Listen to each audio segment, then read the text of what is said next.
A është e vërtetë që po vijon akoma jahona në mediat greke sa i takon kësaj proteste, por edhe çështjes së Zvërnecit? Fatkeqësisht po, është një jahone e cila për paktën në këto 35 vjet që unë jetoj në Greqi apo dhe shumë bashkëtarë tjerë që jetojmë këtu, kemi ndërtuar jetën në Greqi, kemi vizitë në Greqi për të jetuar, është tashmë shtëpia jonë.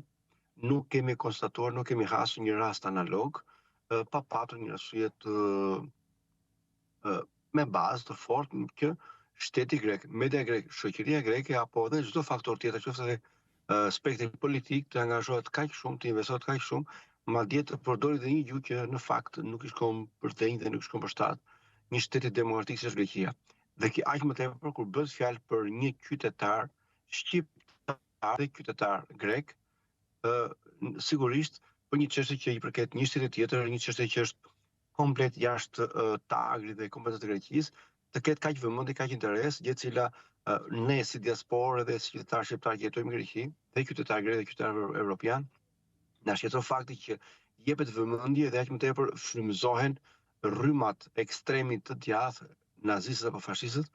dhe fatkeqësisht në të kaluar këto rryma kanë prodhuar viktima dhe viktimat kanë qenë fatkeqësisht e palët shqiptare dhe nënat shqiptare akoma edhe sot qajnë fëmijët e tyre, të cilët